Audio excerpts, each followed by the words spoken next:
Molly Moneypig was very sad. She wanted to be like the little piggies who lived at the farm.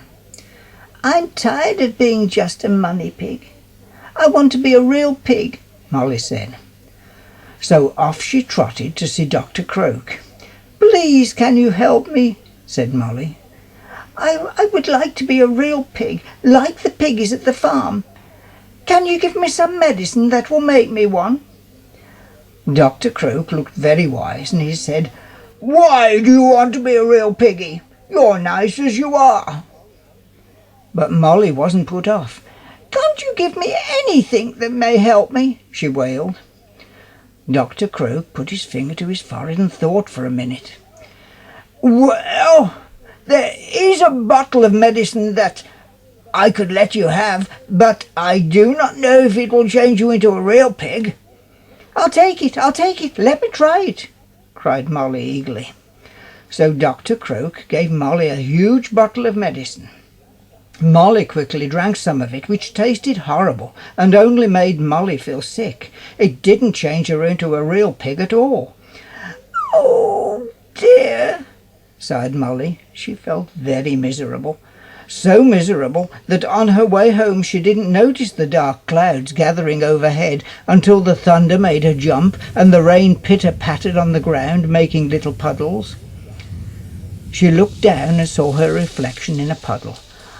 "Oh, I do wish that I was a real pig," she cried, then hurried to shelter under a large toadstool. "Hello," said a voice. "Who are you?" Molly looked around and saw a tiny man, all dressed in green, sitting on another toadstool. "I'm Molly. How do you do?" she said shyly.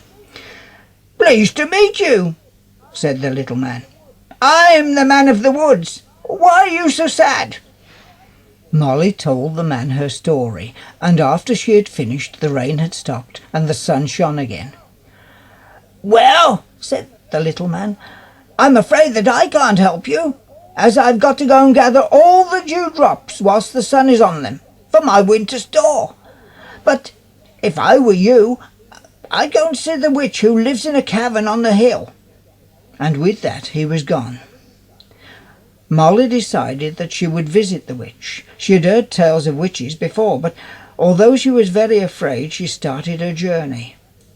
It was hard and very steep, but Molly was determined, so she finally arrived at the witch's cavern. Molly peered into the cave, which was very, very dark, but bravely Molly went inside. Molly looked around her. No one about at all, and all she could see was an old kettle and a broken cup on the table, also a lot of cobwebs. "Oh, she isn't here," Molly said aloud to herself, and was about to leave when she noticed a piece of paper propped against a bottle. Molly glanced at what was written on it, and it read, "Gone away for a rest. Signed, the Red Witch." "Oh, well," sighed Molly, "I know that I shouldn't bother her, but it's so very important. I don't think she will mind if I found out where she'd gone to." So Molly set off again, and all the time she kept wishing that she was a real pig. She wandered many miles, and she was very, very tired, and then one day she saw a little dragon playing with a ball of fire. Other glowing fireballs hung from a tree. He looked a nice dragon in spite of his fiery breath and forked tail. So Molly plucked up her courage and asked him if he knew where the Red Witch was. "May I introduce myself?" she said rather nervously. The dragon stopped playing with the ball of fire, which sizzled on the grass and rapidly changed into a cinder. "Could you please direct me to the Red Witch?" said Molly. But the dragon waved his forked tail in the air and replied, "My ball is getting cold. I must warm it." And he breathed his hot breath upon the cinder until it was once again a ball of fire. Molly stood a little distance from the dragon, wondering if she should ask him again It was so important to her. "Excuse me," said Molly again.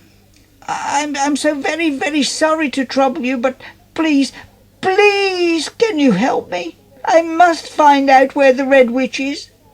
The dragon looked up from his play and waved his tail in the air again. Then, without a word, he started to breathe on the ball again. Poor Molly.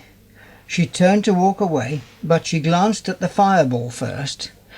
As she looked at the ball, she noticed in the flames a vision of a cave and the Red Witch. The vision seemed to get bigger and bigger. Molly felt sure that the fire would engulf her. Then suddenly the vision faded. Molly blinked her eyes, for she found herself in a cave, and no ball of fire or dragon could be seen.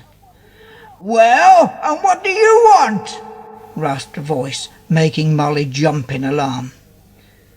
Molly turned to see the Red Witch sitting on a stool, stirring a pot that had some evil-smelling brew in it. The witch was uglier than Molly